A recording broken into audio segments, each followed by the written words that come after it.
módulo, né, a terceira parte do Livro dos Espíritos, com as leis de igualdade, lei de liberdade, lei de justiça, amor e caridade. A gente vai fazer um paralelo entre as três, começando pela lei de igualdade. Em primeiro lugar, Kardec faz uma pergunta muito interessante no Livro dos Espíritos. Ele pergunta qual a origem da desigualdade social. Por que uns têm mais dinheiro, outros não têm? Por que uns têm mais posses e outros não têm? E os Espíritos respondem de uma forma muito profunda e simples. É muito tranquila essa questão no Livro dos Espíritos. Primeiro, porque as pessoas não têm a mesma aptidão para lidar com o dinheiro. Então, isso é um talento que a pessoa já desenvolveu através da sua evolução. E em segundo, porque tem muita gente tirando o que é direito dos outros. Né? Seria o que o Livro dos Espíritos chamou a velhacaria e o roubo. Eles são taxativos nessa parte. Então, a origem dessa desigualdade social, primeiro, ela tem uma parte natural, que é a diversidade de aptidão de cada um. E a segunda é justamente esse desequilíbrio social gerado pela corrupção e tal, mas o nosso país já superou isso, né? A gente não deveria nem estar falando disso, mas então são essas as duas causas. Aí eu trouxe essa questão que eu acho importantíssima dentro do assunto, que é a 811. Kardec pergunta assim: será possível e já terá existido a igualdade absoluta das riquezas? Olha só a pergunta de Kardec. Né? É uma pergunta que é muito profunda se a gente for pensar. Ele está perguntando o seguinte: se é possível que todos sejam ricos no planeta, que todos tenham a mesma posse, que tudo seja igual? E o Livro dos Espíritos, logicamente, responde. Os Espíritos respondem: não, nem é possível. A isso se opõe a diversidade das faculdades e dos caracteres, ou seja, a capacidade de cada um de lidar com o dinheiro e de lidar com os bens, as posses terrenas. Né? Aí Kardec, dentro dessa questão, ele faz uma nova pergunta. Há, no entanto, homens que julgam ser esse o remédio aos males da sociedade. Que pensais a esse respeito? Esses homens que julgam ser o remédio para a sociedade, Kardec estava se referindo aos socialistas, né? Ao socialismo de uma forma geral, que tem muitas ideias proveitosas, mas como todo sistema político, filosófico também, tem suas limitações. Então Kardec estava muito preocupado, porque era uma vertente que na época dele já estava muito em ênfase, né? Já estava começando a pulular, porque em 1848 o Marx publicou a primeira obra dele a respeito do socialismo. Né? Portanto, 9 anos antes do Livro dos Espíritos ser publicado por Kardec, o Marx já estava publicando a obra dele em relação ao socialismo científico. Né? Então, vamos repetir a pergunta. Né? Há, no entanto, homens que julgam ser esse o remédio aos males da sociedade. Que pensais a esse respeito? Então, o Livro dos Espíritos, o que o Livro dos Espíritos pensa em relação a essa igualdade, que todo mundo tem que ser igual socialmente? Né? São sistemáticos esses tais, ou ambiciosos, cheios de inveja. Tá, gente? Isso aqui eu não estou falsificando a questão, não. Tá? Isso está escrito no Livro dos Espíritos e eles são diretos. Né? Os Espíritos não embromam, nem agradam ninguém, não. Né? Então, naquela linguagem da França do século XIX, que é uma linguagem muito diferente que a gente usa aqui. Então, primeiro, são sistemáticos, ambiciosos e cheios de inveja. Os Espíritos estão afirmando que as pessoas que querem igualar a todos socialmente, eles são sistemáticos, ambiciosos e cheios de inveja. É uma questão impactante. Né? Veja que não sou eu que estou trazendo polêmica, é o Livro dos Espíritos na questão 811. Né? Não compreendem que a igualdade com que sonham seria a curto prazo desfeita pela força das coisas. Tá? Combatei o egoísmo, que é a vossa chaga social, e não corrais atrás de quimeras. Quimeras significa ilusões. Né? Então os espíritos, com uma visão muito mais ampla do que nós encarnados, diz que qualquer sistema político que queira igualar a todos de forma social é um sistema utópico. Não dá certo, porque o ser humano é diverso. Se hoje dividir o dinheiro do mundo entre todos, amanhã um está rico e está pobre de novo. Principalmente um vai se botar trabalhar na mão da mulher primeiro, aí acabou com tudo. Não, porque uns vão trabalhar e outros Gente, vão. Agora eu sei que está ficar gravando, mas é apenas uma brincadeira para descontrair, né? Não é verdade? É verdade. Um vai trabalhar e o outro não. Então, exatamente. um vai ficar rico e o outro um vai pode gastar ser... muito, o outro não vai gastar praticamente nada, né? O outro vai gastar tudo que tem. Então, vai dar a mesma coisa. Exatamente, é igual a questão da propriedade coletiva. Quem prega isso, eu duvido que vai dividir as fazendas que já comprou com os outros, né? Eu duvido que vai dividir os próprios bens que já conquistou com os outros, né? Então não é essa a minha opinião, é dos espíritos, a qual eu coaduno também, logicamente. Eu acho que o que tem que existir realmente é o que os espíritos falaram aqui, né? Combatei o egoísmo, que é a vossa chaga social, e não corrais atrás de quimeras. Então, para que um sistema político, econômico, financeiro dê certo, você tem que não é combater o sistema, é combater o que gera o sistema, que é o comportamento humano. Então pode ser capitalismo, pode ser socialismo, pode inventar-se outros regimes políticos que não vai dar conta de transformar a sociedade se você não for na origem desse mal, que é o egoísmo. Não? Você pode botar cota para negro, para índio, para homossexual, que você não vai obrigar a sociedade a respeitar essas pessoas, a não ser que as pessoas, né, resolvam respeitar umas às outras por força de convicção. É claro que o que a gente quer, como espíritas, é a igualdade de direitos. Lógico, que o negro, que o branco, que a criança, que o pobre, que o rico, que o idoso, sejam todos iguais realmente, com as mesmas chances e com o mesmo tratamento. Agora, igualdade social nunca vai existir. Agora, não é a pessoa não ter dinheiro ou não ter, ou ter dinheiro, que vai fazer dela boa ou ruim. A gente fala, a gente tem mania de usar aquele versículo do Evangelho, né? É mais fácil um camelo passar pelo buraco de uma agulha do que um rico entrar no reino dos céus. Mas eu pergunto, será que a gente não reproduz isso cegamente? Será que todos os ricos, eles são vaidosos? Eles são egoístas? Será que também não tem pobre vaidoso? Não tem pobre orgulhoso? E muitos. Até porque os mesmos espíritos que renascem como pobres podem renascer ricos em outra vida e podem voltar a ser pobres de acordo com a necessidade evolutiva. E assim eu acho que é feito, porque a gente tem que passar por todas as experiências da Lógico, vida, da riqueza, claro. né? Então hoje eu estou branco, mas daqui a pouco eu posso nascer numa outra vida lá na África negro. Aí depois lá na Ásia amarelo, se eu não renascer em outro planeta, posso nascer azul ou verde, sei lá. Então isso é uma coisa tão besterol. Não nasceu como imperador e depois como escravo? Exatamente, né? Então o que o livro dos Espíritos quer? Que a gente não seja enganado por políticas de tapa-buraco. O livro dos Espíritos quer que a gente pense com amplidão. Que não adianta você inventar um salvador da pátria. Eu não estou falando de partido político aqui, tá? Não estou defendendo nem atacando ninguém. Você não adianta a gente inventar um salvador da pátria que vai dar jeito em todos os problemas da nação.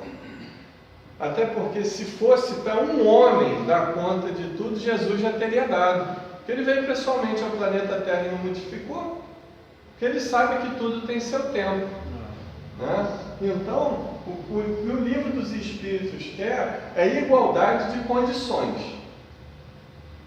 Se você quer realmente ter um sistema educacional que que dê chances iguais, então vamos equiparar o branco com o negro, vamos equiparar o rico com o pobre e vamos ver quem é que realmente tem mais capacidade intelectual para levar os estudos à frente. Mas vamos dar chance para todo mundo ser testado de forma igual. Isso é a minha opinião baseada no Livro dos Espíritos, tá? Enquanto você tem essa injustiça social, que uma pessoa é impedida de entrar em determinadas partes dos sistemas educacionais, ou ela é vetada por ser homossexual ou transexual, não importa, né? É lógico que essa injustiça ainda vai existir durante muito tempo. Mas não é através de privilégios descabidos que a gente vai acabar com isso. É através de uma política que realmente equipare a todos em igualdade de chances, de oportunidades. Aí sim a gente começa a resolver esses problemas, né? Então tem uma outra questão aqui, o mau uso do poder. Também é uma questão assim primordial no Livro dos Espíritos. A gente fala assim, mas o fulano rouba tanto, mas o Beltrano rouba tanto que acaba feliz da vida depois, porque não é preso. Quando é preso, ele está preso em casa, com piscina, com sala de ginástica, com todo um escritório montado para realmente continuar, né, o sistema de corrupção dele, que ele espalhou durante anos, até décadas, né? Aí o outro é preso e tem repastos e banquetes dentro do presídio, e a gente pensa assim, será que não vai acontecer nada com essa gente? Perante a lei dos homens, às vezes não, porque a lei dos homens é tão falha quanto nós, a lei dos homens que eu falo dos seres humanos.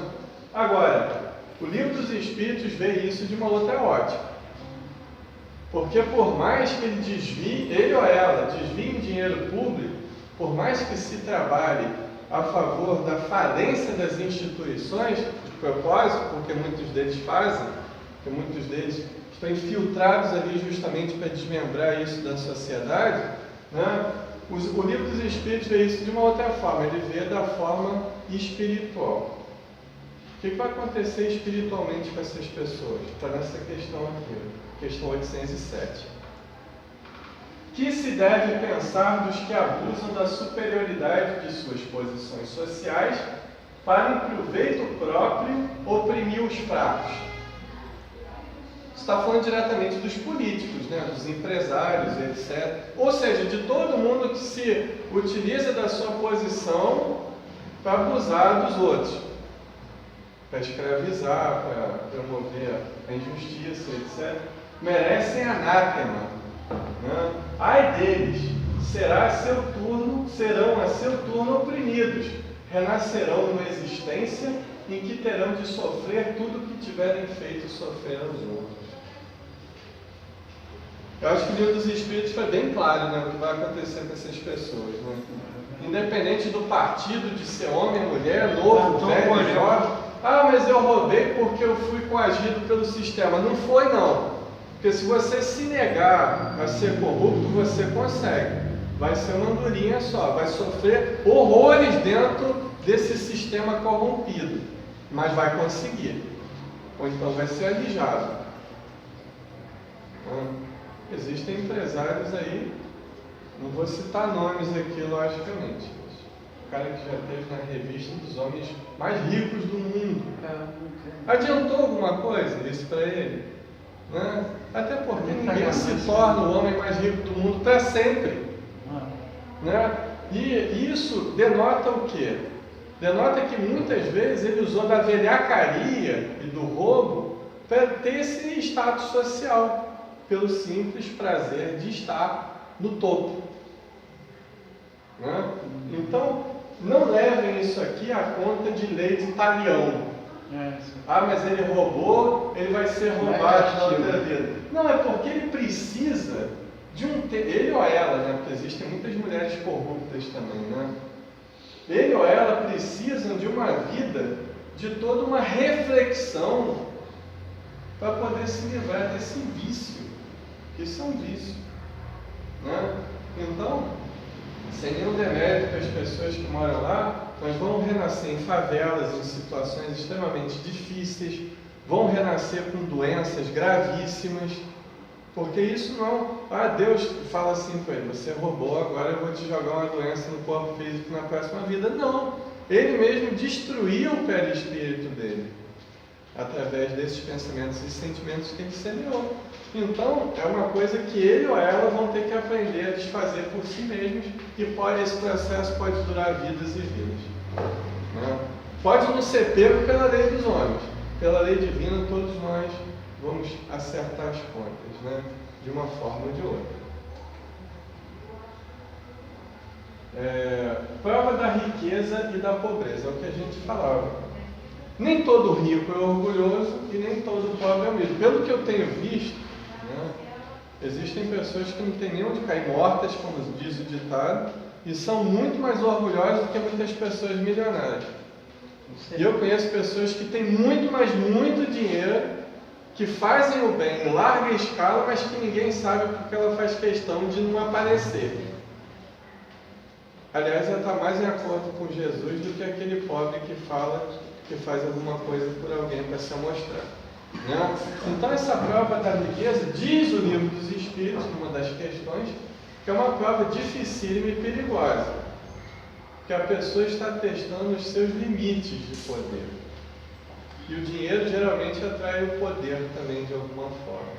Né? Então, às vezes a gente pensa assim, poxa, eu sou uma pessoa tão boa e não tenho nem como pagar o botijão de gás no final do mês. Mas eu vou para o centro espírita, eu vou para a igreja, eu rezo o terço, eu leio o Livro dos Espíritos, e Deus não deixa eu sair, desculpa o vocabulário, não deixa eu sair da merda. Né? Agora, o outro está lá, faz mal para todo mundo, mas mete o dinheiro na mão, a mão no dinheiro dos outros, e rouba e desvia, e tira das crianças que estão precisando, e não deixa comprar o leite para as crianças carentes, etc. Né? E não acontece nada com ele. Nós pensamos que não acontece nada com ele. Mas a lei de causa e efeito, ela não funciona da forma como a gente quer, e nem no nosso tempo. O nosso tempo não é o tempo de Deus. Porque Deus não quer punir ninguém. Deus não quer punir o assassino, Deus não quer punir o político corrupto, Deus não quer punir aqueles que desviam dinheiro público, não. Ele quer que as pessoas se eduquem na sua lei. E vai ter que ser assim para todos nós. Né? Agora a gente pensa que Deus se vinga da pessoa que fez o mal para os outros. Isso é uma inocência da gente. Né? Pensar que Deus vai se vingar dos outros porque nós queremos que Deus se vingue dele. Né? É aquele negócio assim, ó, eu te perdoo, mas Deus está vendo, tá? Que eu dizer assim, eu não vou te arrebentar não, mas Deus vai. O teu está guardado. Né? O teu está guardado, né? A vingança é um Na verdade, é a lei da causa e efeito. Ele está guardado mesmo. E o nosso também. Só que a gente não pensa em nós. A gente está se preocupando com o que está guardado para os outros, mas a gente está esquecendo do que nós estamos fazendo. Né? Então hoje eu não me preocupo mais com o efeito para ninguém, porque a pessoa é que vai ter que suportar os efeitos daquilo que ela causou. Eu me preocupo com os meus efeitos. Por aquilo que eu estou semeando realmente, de bom e de ruim. Porque todos nós temos o lado bom e o lado ruim dentro de nós ainda, infelizmente.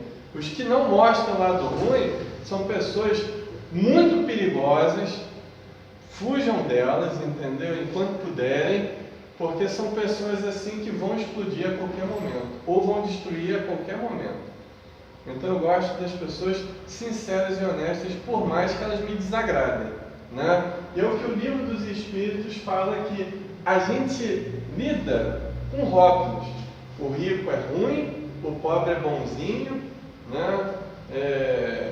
E as pessoas que da minha família são todas boas, só da família dos outros que são ruins, a grama do vizinho é mais verde do que a do meu quintal, e a gente vive fazendo essas comparações infantis, né?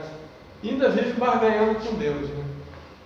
Se a gente tivesse assim um jeito de sair da nossa consciência e ver o que a gente pede a Deus na hora das nossas orações, às vezes a gente ficaria horrorizado consigo mesmo, né? Pelos pedidos que a gente faz a Deus de vez em quando, ou de vez em vez, né? De vez em sempre, né? Igualdade de direitos do homem e da mulher.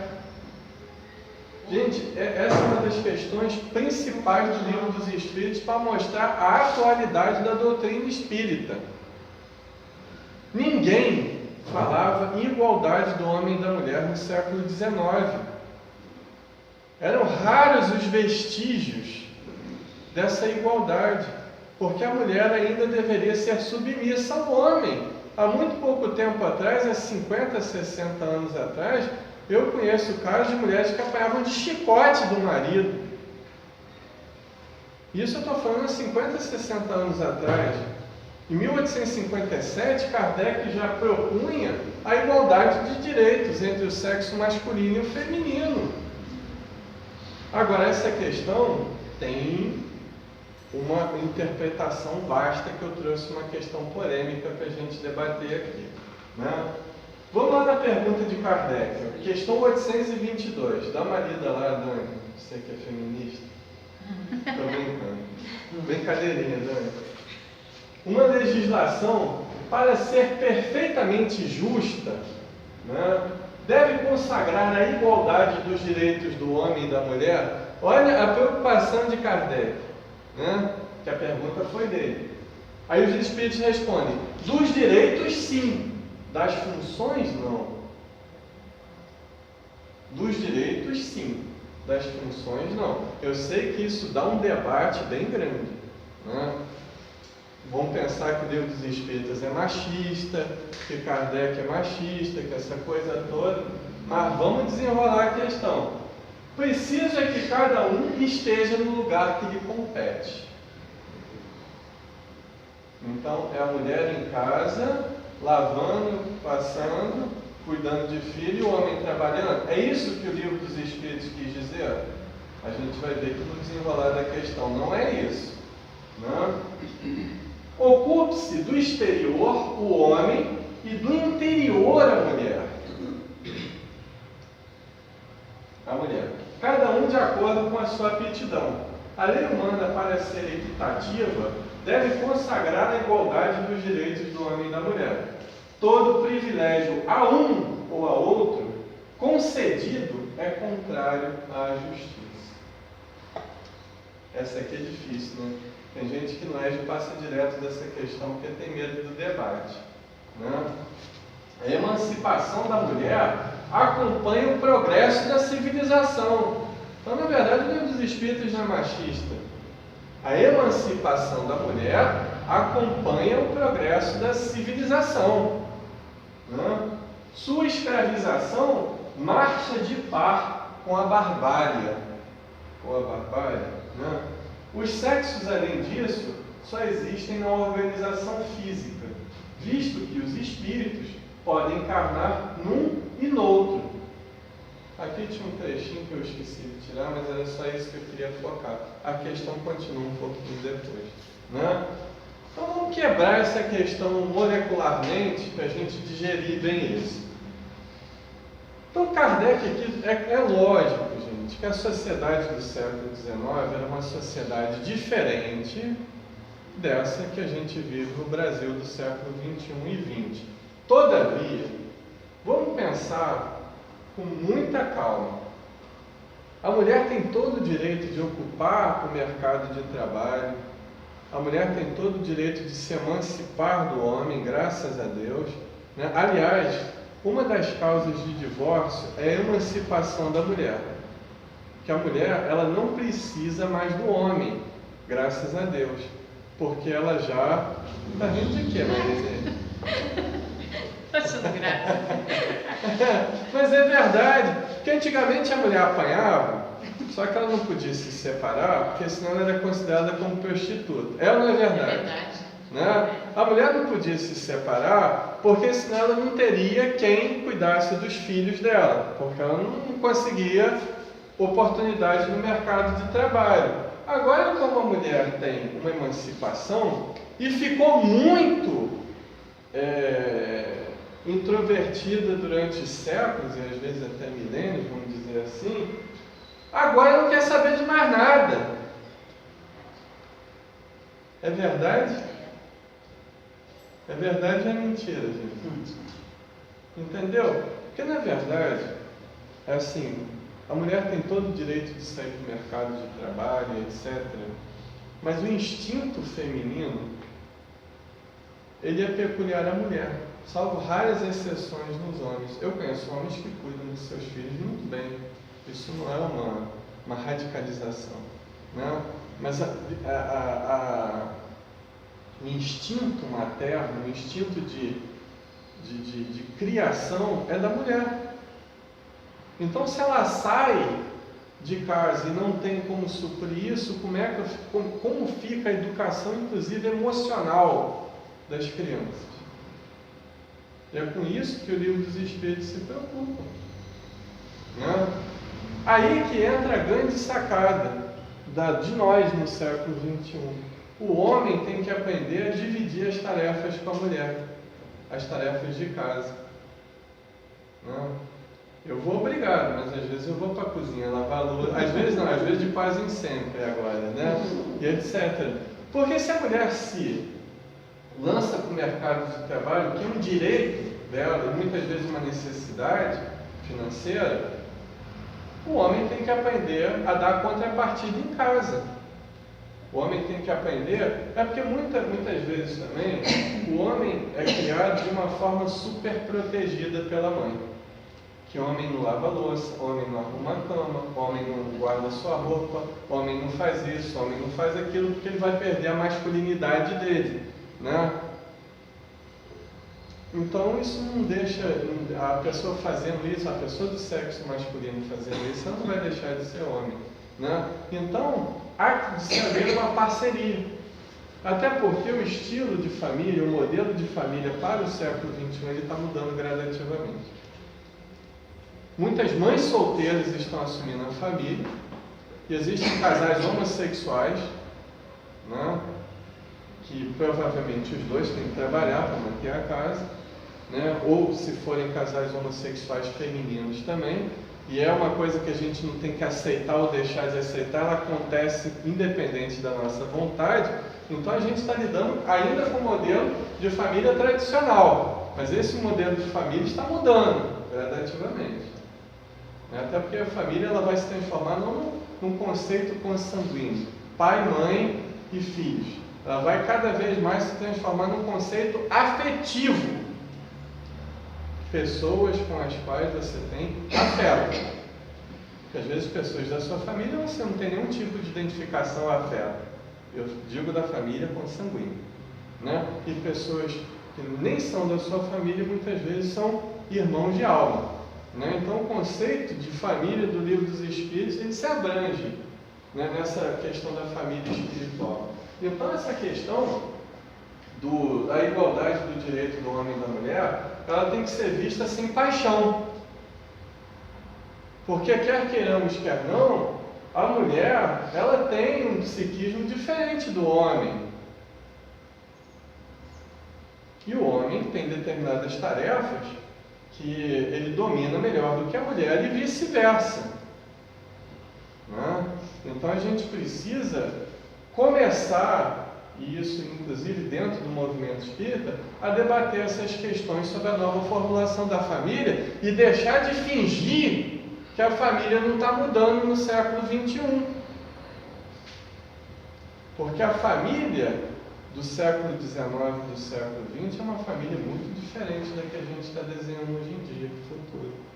A gente tem que começar a debater essas questões, né?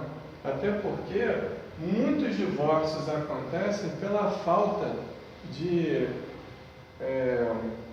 companheirismo do homem né? Pela insensibilidade da mulher também, muitas vezes, mas por falha dos dois. Nunca há um culpado sozinho, nunca há uma responsabilidade que não seja dividida, né? Então é isso que o Livro dos Espíritos quis dizer. Então, para a gente... Igualdade perante o túmulo, essa é boa, né? Eu ainda estava lendo o Livro dos Médiuns hoje, eu estou preparando um trabalho a respeito, e Kardec, ele evoca o espírito de um religioso que foi católico. Ele foi monsenhor. O que é monsenhor na Igreja Católica? Conceição, a senhora que já foi freira em outra vida. Monsenhor é um cargo assim... Mais alto, né? É cor de padre. Mas é uma hierarquia um pouco mais alta. É abaixo do bispo, mas é depois do padre. Então você é intermédio, tem intermediário. É igual sargento, coronel. Mas a pita, né? A pita também. Monsenhor já é... Aí Kardec, ele evocou esse espírito, né, que era o monsenhor da Igreja Católica, e Kardec o conhecia. E ele o chama de monsenhor. Aí ele fala, alto lá, monsenhor não, ex-monsenhor. Porque monsenhor para mim agora é só o Criador eterno, né? Então, a gente tem a mania de pensar que os nossos títulos, o nosso poder, vão nos acompanhar para a vida além túmulo. Isso tudo vai ficar. É doutor, professor doutor, general, e isso, e aquilo. Nada disso é importante a não ser o uso que a gente faz desse poder. Que essas insígnias, esses títulos, esses diplomas, eles não vão falar nada a nosso favor na vida espiritual quando a gente voltar para lá, né? Então lá nós somos o que nós somos realmente. Nós não representamos títulos ou rótulos sociais. Nós somos aquilo que nós sentimos, né? Isso é uma verdade que nós temos que aprender a nos identificar com ela o mais rápido possível. Pode falar. Mas esse título que você está se referindo, o título que a gente estuda, mas a sabedoria é elevada. Não, mas a sabedoria depende do título. Não, eu sempre digo assim, por exemplo, o médico. Sim. Né? Ele leva o conhecimento. Leva, se Deus quiser. É para levar. E é para levar o alento às pessoas doentes. Se o médico não serve para isso, então ele não serve para nada. Se o lixeiro não serve para catar o lixo da cidade, então ele não serve para nada. Se o professor não serve para ensinar o aluno, então ele não serve para nada, né? Então não é o título que a gente tem, né? É como a gente exerce a nossa responsabilidade diante daquele título que nos foi concedido temporariamente. O conhecimento adquirido, o espírito leva sempre com ele. É uma aquisição dele. Aquilo é dele, ele não perde nunca mais, né? O André Luiz chegou lá e queria poder trabalhar com ele. Aliás, André Luiz foi um grande fisiologista no mundo material. Queria ser, ele acabou sendo o que? Ajudante de enfermeira. Varrer lá as câmaras de retificação, limpar vômito de doente, está lá no livro nosso lá, no capítulo chamado Câmaras de Retificação. É verdade. Essa foi o início, o recomeço da carreira de André Luiz, né, no mundo espiritual. Ele que foi grande fisiologista, um dos maiores fisiologistas do século XX. Né? Mas é aquele negócio. Né? Bom, agora além da liberdade, né? Tem uma questão aí. Kardec pergunta: em que situação social um homem goza de liberdade absoluta? Aí os espíritos respondem: na condição de eremita no deserto. Ou seja, você só tem liberdade absoluta se você estiver vivendo ermo numa floresta, no deserto. Você não tem que compartilhar nada com ninguém. Porque a gente tem mania de falar, liberdade é eu poder ter meus direitos. Mas ninguém fala assim, liberdade é eu poder exercer meus deveres com responsabilidade. Porque só se fala em direito, nada mais justo. As pessoas têm os direitos assegurados. Agora, e as nossas responsabilidades? Né? Por exemplo, vou citar um exemplo clássico. O idoso tem direito a 3 horas numa vaga na nossa cidade. Só que tem idosos que usam a vaga de garagem. Eles ficam o dia inteiro parados na mesma vaga. Quando são autuados, aí gritam, esperneiam, que o agente de trânsito é aquilo, que, né, são adjetivos que eu não vou reproduzir aqui por razões óbvias, né? Gente, ele tem direito. E o dever de deixar o outro usar a vaga, ele não tem? Né? Ah, mas foi só 1 minutinho que eu parei na vaga de deficiente, mas pode ter sido aquele minuto que um cadeirante precisava desembarcar ali e não conseguiu, porque você é uma besta e estava parado numa vaga que é peculiar a alguém que tem grandes dificuldades de locomoção. Né? É aquele negócio, você está numa fila de banco para pagar suas contas, você está seguindo a fila. Aí chega o conhecido, oi fulano e tal, acontece. Ele nem estava com saudade de você, não estava com a mínima vontade de falar com você. Só que ele te viu na fila, quase chegando no caixa, ele foi puxar assunto logicamente para você pagar as contas dele. Ele não quer ficar na fila. É o famoso e nojento jeitinho brasileiro. Né? Dá um jeitinho. Já tem gente também que né? chega assim, é para poder ficar meio na fila, fica conversando. É isso, aí vai seguindo junto contigo. A pessoa é extremamente Já vi educada muito com isso. você. Se ele vai andando junto contigo na fila, é verdade. né? E geralmente usa o idoso como office boy da família, né? Vai pagar, o idoso chega até, eu já vi, né? É sair de lado assim de tanta conta da família toda, né? Fazer o que, né, gente? Outro dia É o nível de responsabilidade. Eu parei em Correios com aquele menino lá do SOC, que ele ia correr, fui levar na rodoviária, cadeirante, ele pediu para mim receber o salário dele. Uhum. Eu parei na vaga cadeirante, ele ficou no carro. Aí o pessoal que marca ali o estacionamento, o rapaz falou, não, tu não pode parar não. Eu falei, cara, eu estou com um cadeirante aí, mas você precisa da carteira. O cadeirante não tem um adesivo? Tem. Eu falei, cara, mas eu não tenho, ele está ali no carro, a cadeira de roda lá. Não pode falar, cara, mas eu vou deixar aí. 1 minutinho vai ficar assim. Eu vou fazer o quê? Mas o cara é cadeirante, ele está no carro comigo, ele ia receber. Eu vou parar onde? Há uma justificativa, né? Por lei, você estaria errado, mas, vamos dizer, por intenção estaria certo, porque realmente ele precisa. Agora, por lei, estaria errado. Mesmo o cadeirante estando no carro, não posso parar. Só Se quando? não tiver credencial, não. Mas se o cara não tem o carro, Hein? se ele não tem carro, por que ele vai ter credencial? Não, mas a credencial não é peculiar ao doente, ou melhor, à pessoa que tem limitações, é peculiar ao veículo, Ah, tá. entendeu? Então tá aqui, assim, prestar então, um favor, ele está prestando serviço, então ele pode tirar isso não, né? Olha, isso vai depender da interpretação, é aquele negócio, lei, de certa forma, é interpretação. Há casos e casos. Eu acho que depende do bom senso do Bom, agente. bom senso também é uma coisa muito relativa, mas cada situação é uma situação, né? Que tem que ser julgada na hora, porque nós somos seres humanos. Você tá aí, vai lá. Exatamente. Resolve aí, tá vendo? E aí uma questão até de Porque ver ele a aceitou, boa ou a né? má fé da Ele pessoa. aceitou, eu falei, pô, cara, vou receber o pagamento do carro, tô indo lá. Não, nesse caso é até justo, né? Se tem alguém dentro do carro também, você tira com o outro deficiente desembarcar, etc. Né? Então isso vai muito de cada ocasião. É verdade. Né? A lei ela é muito flexível. Né? Sobre a escravidão. Né? Aquele negócio da escravidão, a gente fala da escravidão no Brasil, etc. Né? Gente, a escravidão no Brasil oficialmente, tá? Diga-se de passagem, ela acabou em 1888. Né? Mas hoje em dia, nós temos trabalho escravo no nosso país. Você vai lá naquelas carvoarias da região norte, naqueles latifúndios lá afastados dentro da floresta, e lá é trabalho escravo.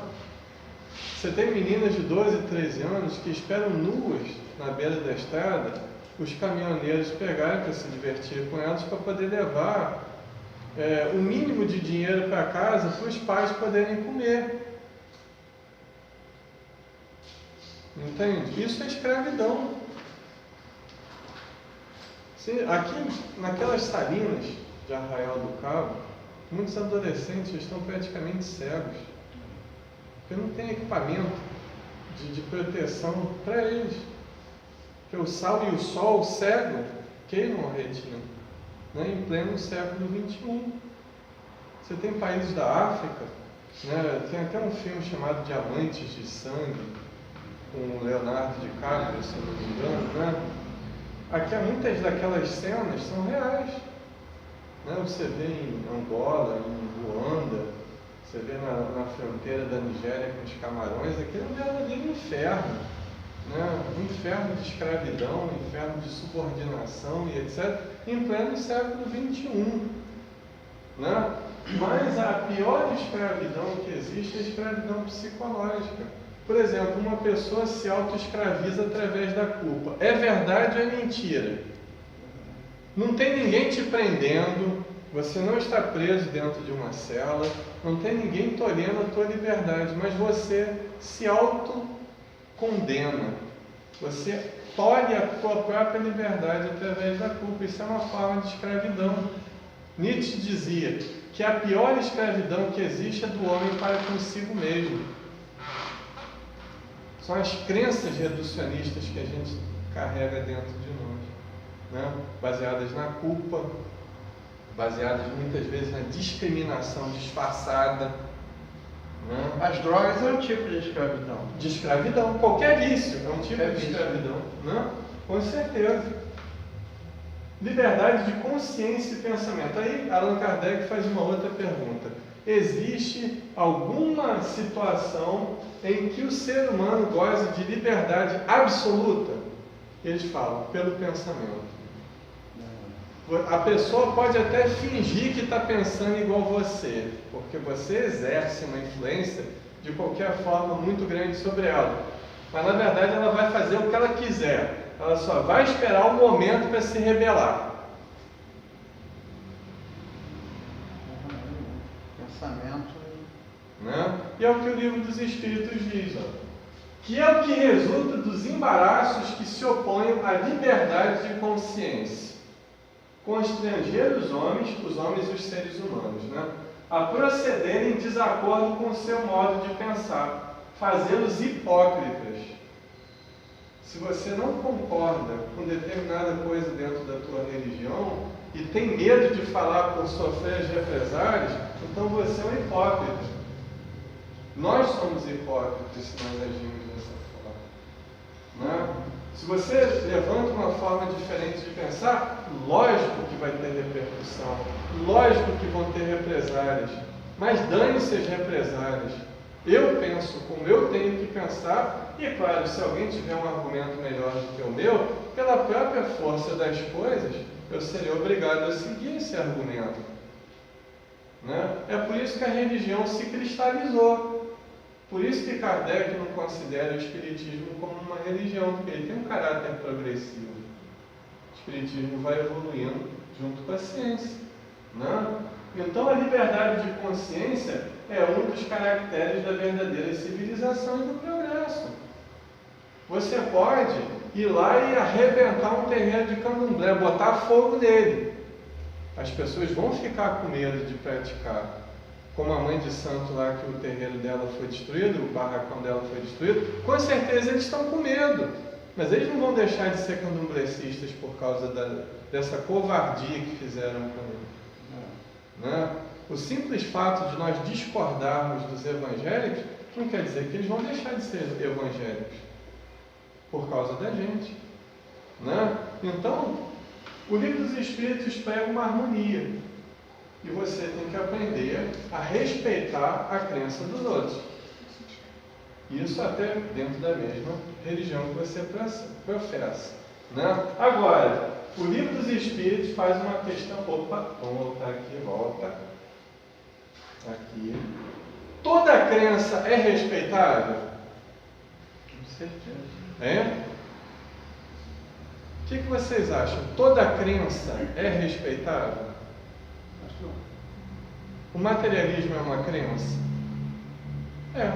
É a crença de que Deus não existe, de que nada existe além da matéria. Mas temos que respeitar. O próprio Kardec falou qual é a função básica do Espiritismo. A gente estudou isso na aula passada, no encontro passado. Combater o materialismo.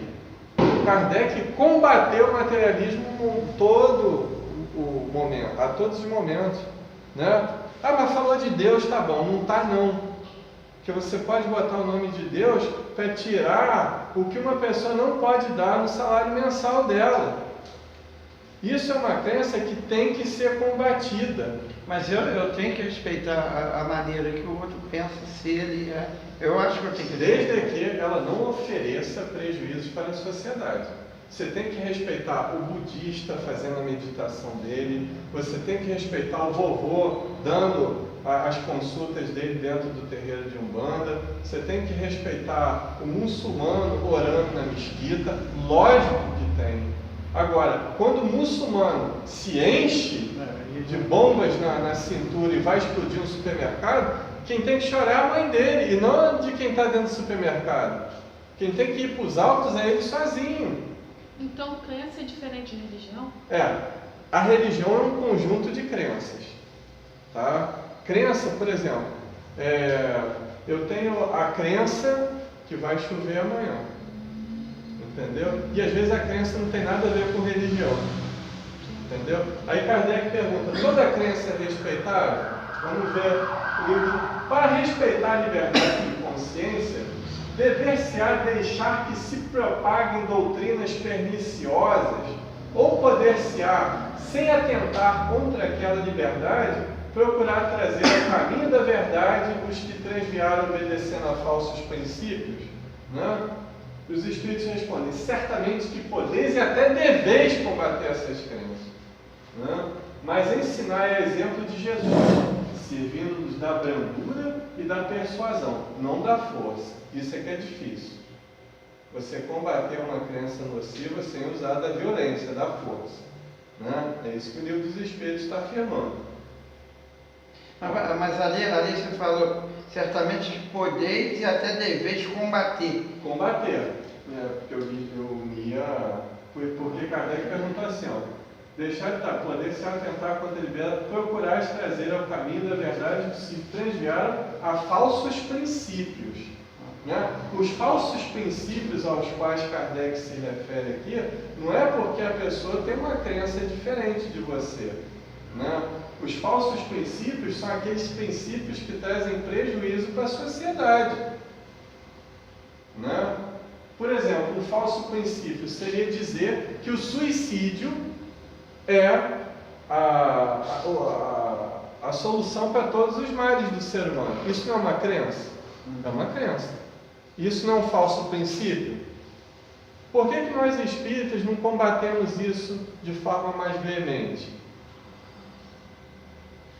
É igual a questão da identidade de gênero. Você pode obrigar um menino a se vestir de menina só para ele respeitar os homossexuais, mas ele não quer se vestir de menina. Ele é hétero, ele não quer. Aí você obriga, você veste esse menino de menina só para ele respeitar os homossexuais. É assim que se combate o preconceito contra os homossexuais? Não é. Você está forçando a natureza de alguém, né? Então, são falsos princípios do quê? Que persuadem e prejudicam a sociedade. Então, não é a questão da fé da pessoa, porque a fé não se discute, cada um tem o direito de ter a sua, desde que com essa fé você não destrua o direito dos outros.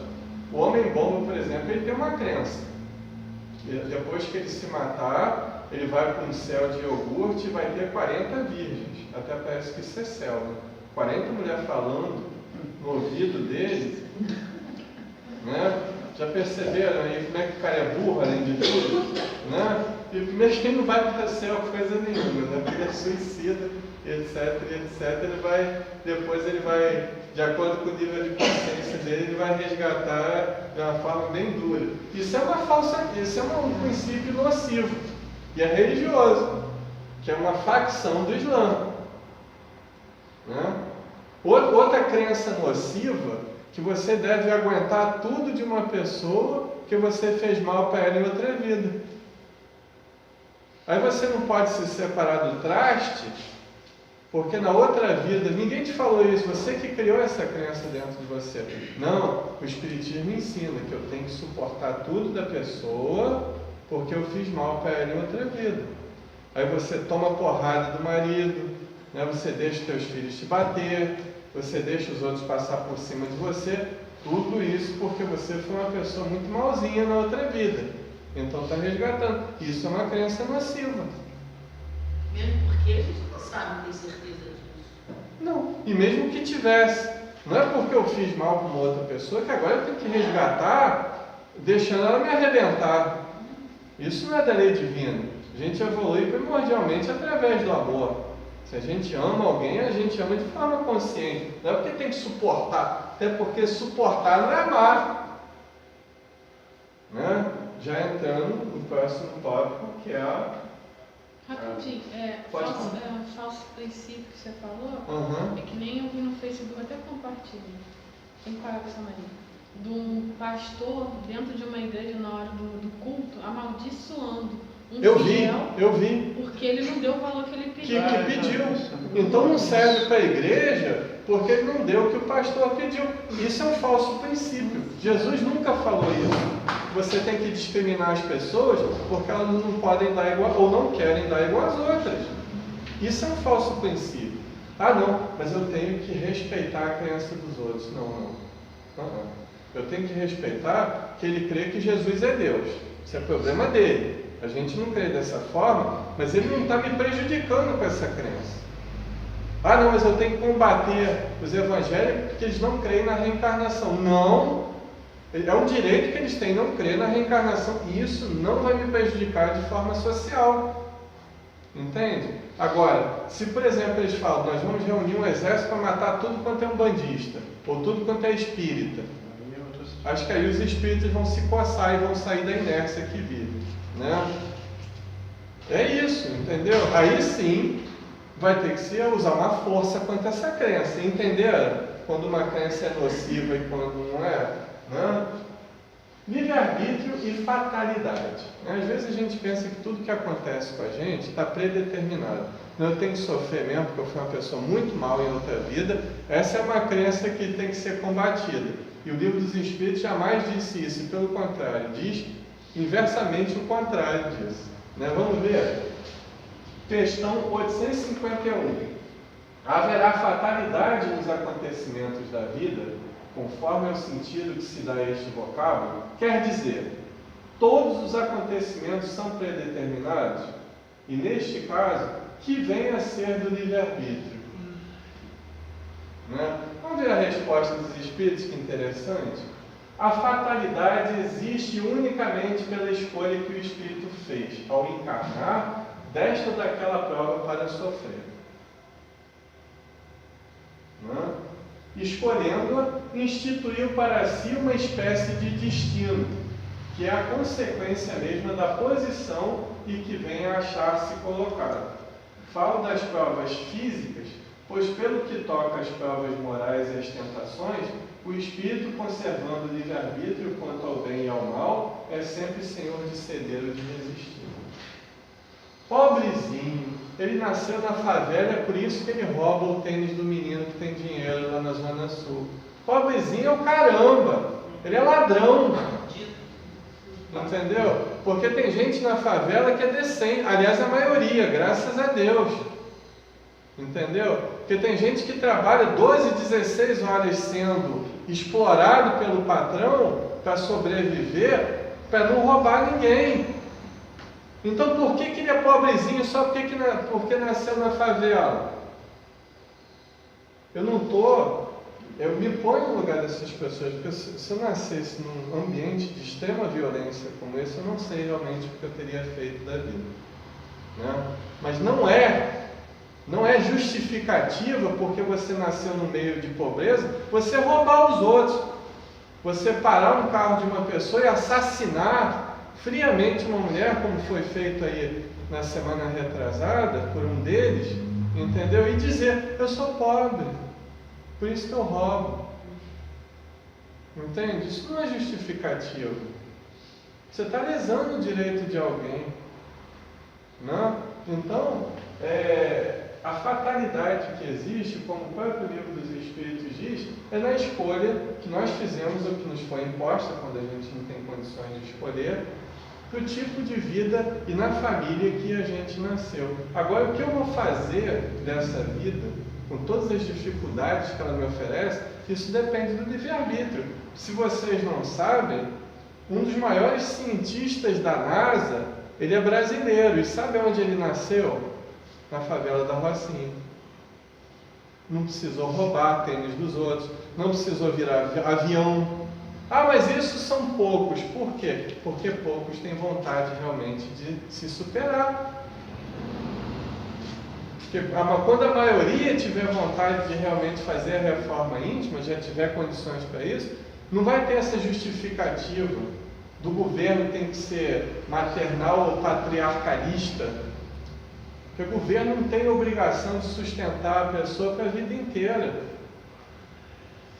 O governo tem a obrigação de fornecer condições necessárias para o ser humano viver com dignidade, com o seu próprio trabalho, com o seu próprio esforço. E para aqueles que não podem realmente, o governo tem que custear. Isso é a lei de fraternidade que está no livro dos Espíritos.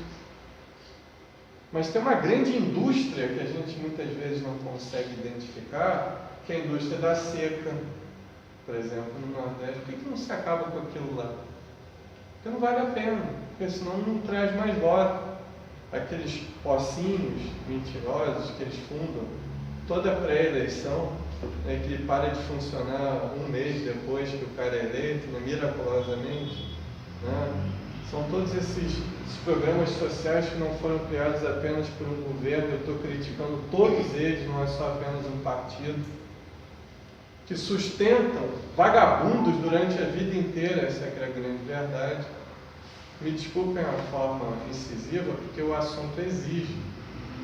Porque se você precisa do apoio do governo durante certa fase da sua vida, nada mais justo do que o governo te impulsionar como membro daquele país.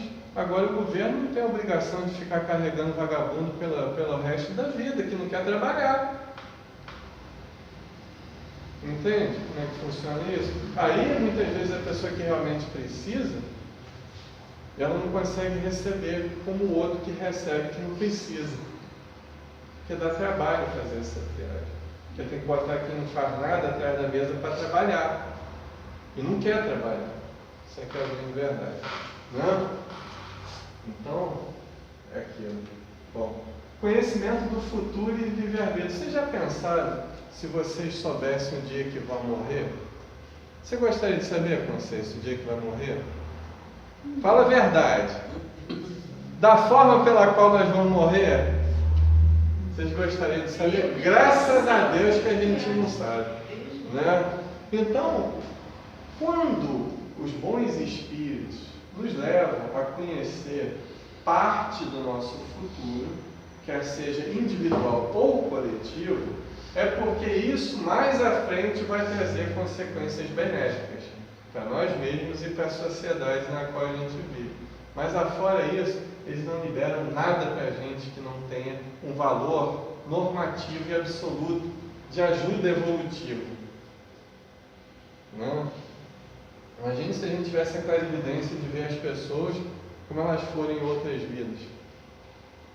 Já pensou se Marquinhos descobre que a Ednilza foi a pessoa que cortou a cabeça dele em outra vida? Tu nunca mais vai dormir no mesmo quarto.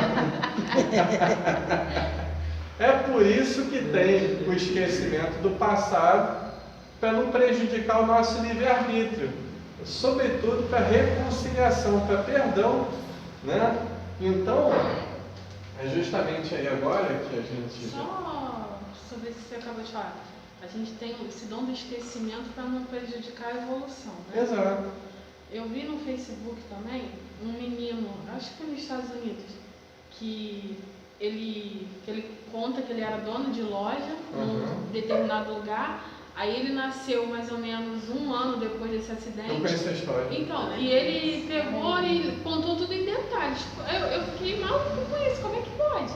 Isso aí já é a espiritualidade mostrando a realidade da imortalidade da alma e da reencarnação. Todavia, esse, como vários outros que já foram catalogados em até em livros, tem um livro chamado 20 Casos Sugestivos de Reencarnação, né, pelo professor Ian Stevenson. Ele conta casos muito semelhantes a esse.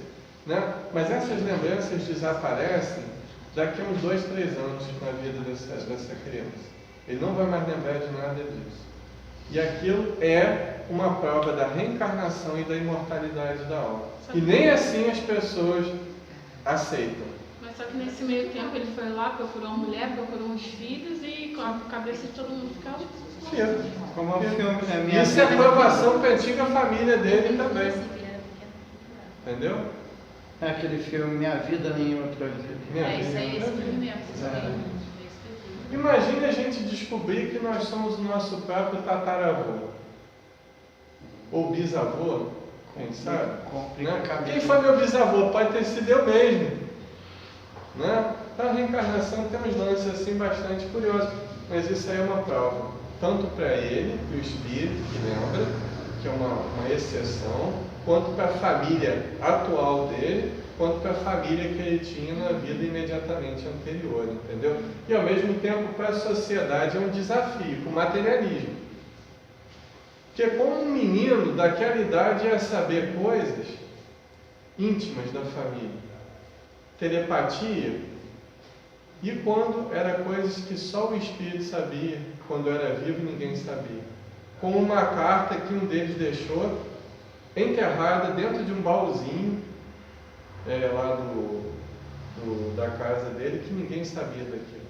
E ele falou, se comunicou, não se comunicou não, ele disse à criança, ó, tem um baúzinho enterrado, nem a família dele não sabia daquilo. Então como é que é telepatia se ninguém sabia?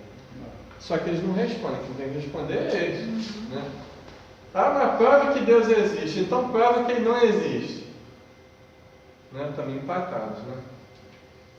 Gente, relação regra áurea, consciência e lei humana. Sabe qual é o maior senso de justiça que existe? A nossa própria consciência. Se a gente for esperar pela lei humana, nem sempre ela é como a gente gostaria que ela fosse. E muitas vezes até injusta dessa. Né? Mas tem essa questão aí, ó, que Kardec pergunta, como pode definir a justiça? A justiça consiste em respeitar cada um os direitos dos demais. Simples. O que é o que determina esses direitos? Duas coisas, a lei humana e a lei natural. Tendo os homens formulado leis apropriadas a seus costumes e caracteres, elas estabeleceram direitos mutáveis com o progresso das luzes. Vede se hoje as vossas leis, aliás imperfeitas, consagram os mesmos direitos que as da Idade Média. Entretanto, esses direitos antiquados, que agora se vos afiguram monstruosos, pareciam justos e naturais naquela época. Não? Isso muda muito de acordo com a nossa evolução moral. Nem sempre, pois, é acorde com a justiça o direito que os homens prescrevem. Demais, este direito regula apenas algumas relações sociais, quando é certo que na vida particular há uma imensidade de atos unicamente da alçada do Tribunal da Consciência. Por exemplo, como é que vai ter lei para suicida, para punir suicida? Não tem como. Ele se matou, vai punir como?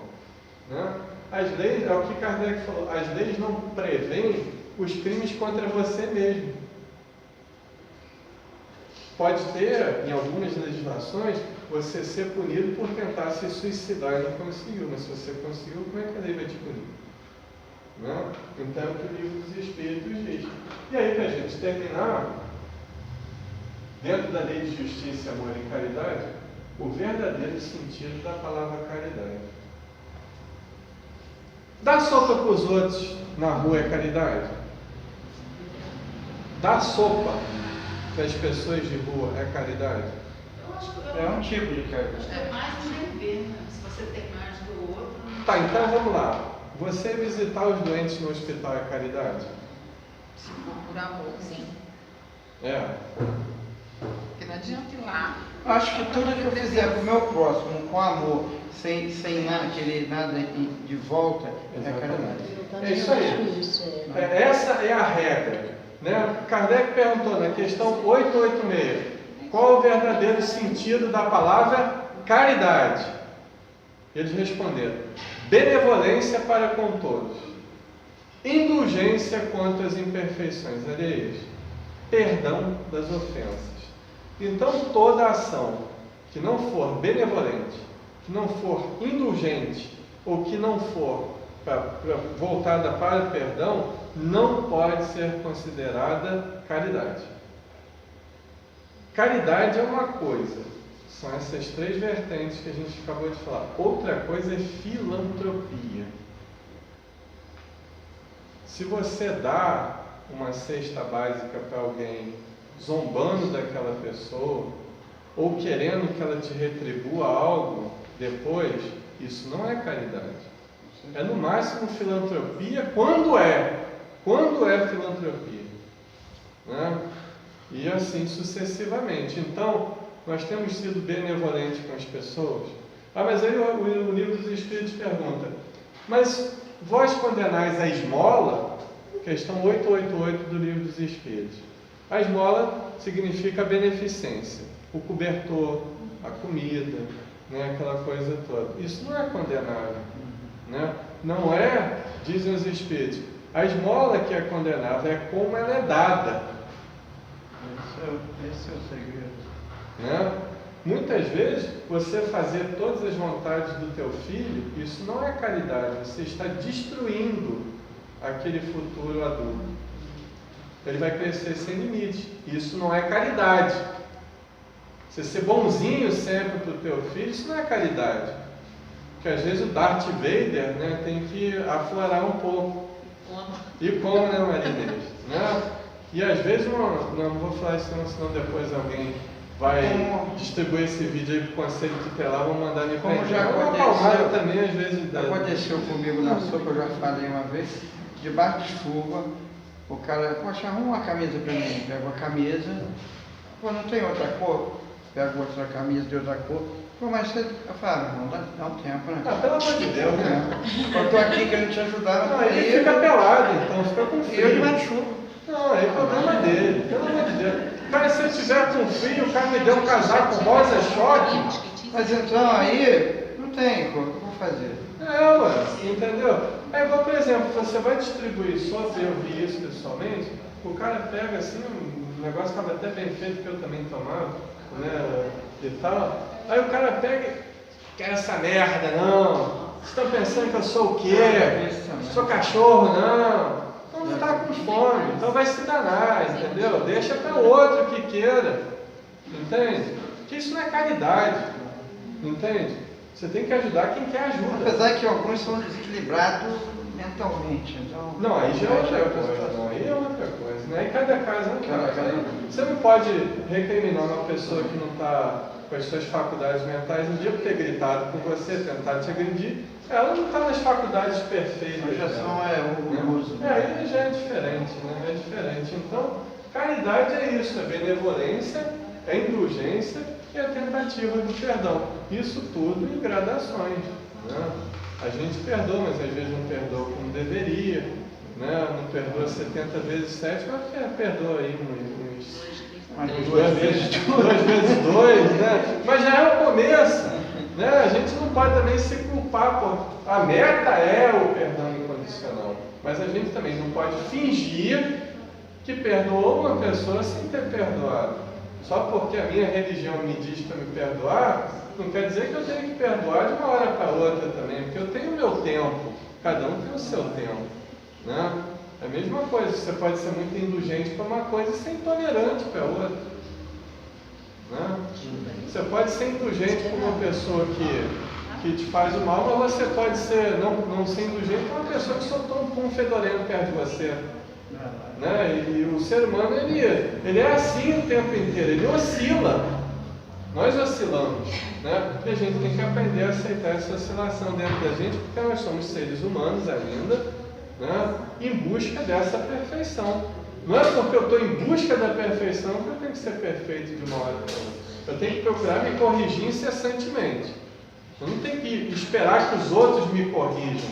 Eu tenho que criar mecanismos de autocorreção. Mas eu também não tenho que me cobrar uma perfeição que eu não sou capaz de ter. Então, aonde eu posso chegar é um talento meu, que só eu posso responder. Gente, por hoje é só.